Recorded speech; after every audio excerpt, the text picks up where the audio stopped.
Ça m'a toujours fait rire les TED Talks où on a des gens comme ça sur une estrade dire «Et là, je me suis fait saisir tous mes biens.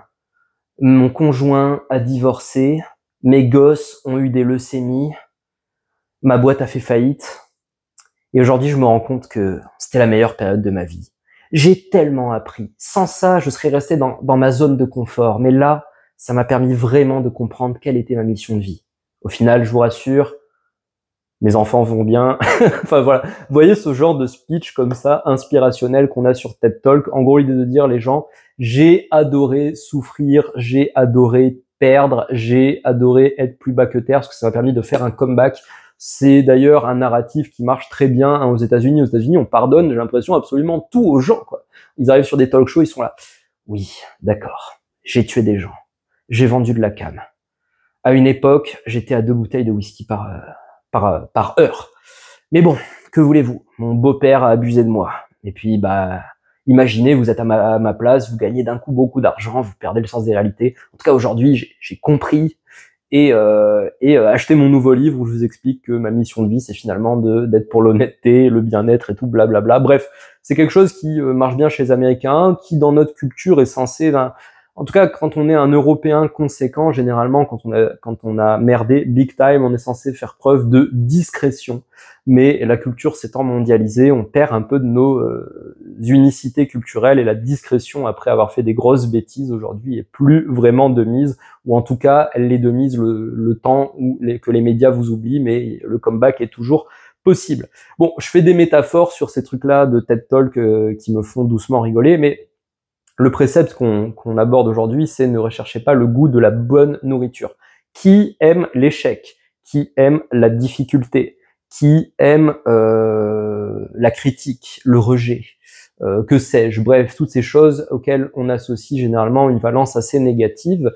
Eh bien, personne, hein, si on est vraiment honnête, on aime plutôt être aimé dans la réussite, bien entouré, heureux. Et pourtant, il semblerait que là où notre cerveau fasse le plus preuve de plasticité, soit le plus en mesure d'apprendre, c'est quand on est face à des difficultés, face à des challenges, et ça active des ressources pour la résolution de problèmes. Je mets un bémol quand même, hein, les épreuves te renforcent jusqu'au moment où elles te tuent. Il y a des choses vraiment graves, c'est pour ça que je parodiais TED Talk, qui peuvent te laisser sur le carreau. Sur cette chaîne, je parle d'écriture. L'écriture, c'est un sport de riche. Je peux me permettre d'écrire parce que il y a des yaourts dans le frigo, un toit au-dessus de ma tête, ma thermorégulation est assurée par des vêtements et éventuellement le chauffage en hiver. Ça va. J'ai le luxe d'avoir du temps libre, de pas penser qu'à ma survie, ok? Je pense pas qu'on écrive aussi bien dans les tranchées. Bref, cela étant dit, le goût de la bonne nourriture, c'est la bonne nourriture au sens large. C'est se laisser avoir par la flatterie. Et j'ai une vanité, comme tout le monde, la flatterie, ça marche pour moi. Je suis obligé de me dire, attends, là on vient de te flatter, essaie de mettre ta réaction de côté, de voir vraiment qui est cette personne en face. Et c'est dur, parce que quand on me flatte, quand on me dit t'es génial, t'es beau, t'es ce que tu veux, ça me fait plaisir, ça me fait du bien instantanément, j'ai ce shoot de dopamine, et je me détends. Et on est en recherche justement d'excellence dans cette série de vidéos sur cette chaîne, et à ce titre, trop de détente, à un moment, on fait plus rien, on n'avance plus, voire on finit par développer un état d'esprit rigide, fixe, hein. Souviens-toi une des précédentes vidéos sur le fixed mindset. Voilà, on commence à avoir une identité. Finalement, c'est comme une richesse à crédit hein, de la bonne nourriture. Qu'elle soit au premier degré ou métaphorique. Sur le moment, ça fait plaisir, mais on accumule de la dette. Alors si c'est de la bonne nourriture pour le palais, on prend des kilos, et à la limite, ça c'est que l'aspect esthétique, mais il y a tout le côté vasculaire derrière qui est pas forcément fun. Et si c'est sur de la gratification, on va dire, plus sociale, on finit par avoir une identité à défendre plus qu'à chercher à s'améliorer vraiment. Voilà. Ne pas chercher le goût de la bonne nourriture, encore une fois, je suis pas là pour faire des prescriptions. Moi, je suis un gourmand, hein, et je veux dire, quand je mange riz, poulet, brocoli, c'est pas pour le kiff gustatif, c'est assez terne. D'ailleurs, pour me rajouter un peu de dopamine, généralement, j'écoute YouTube quand je mange ce genre de repas. À ne pas faire, je sais que c'est pas bien.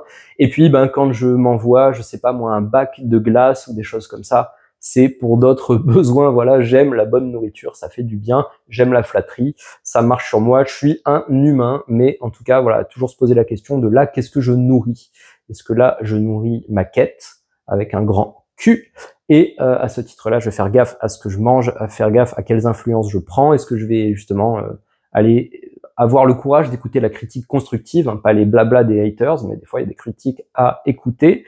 Et puis est-ce que là je suis là pour me faire plaisir, pour m'abandonner un instant, mais ne jamais s'abandonner trop longtemps quand on est sur la voie à suivre seul, d'après Miyamoto Musashi. J'espère que ça t'a plu, j'espère que ça t'a donné envie de riz poulet brocoli et d'enchaîner avec un bac de glace, ce qui du coup annulerait l'effet du riz poulet brocoli.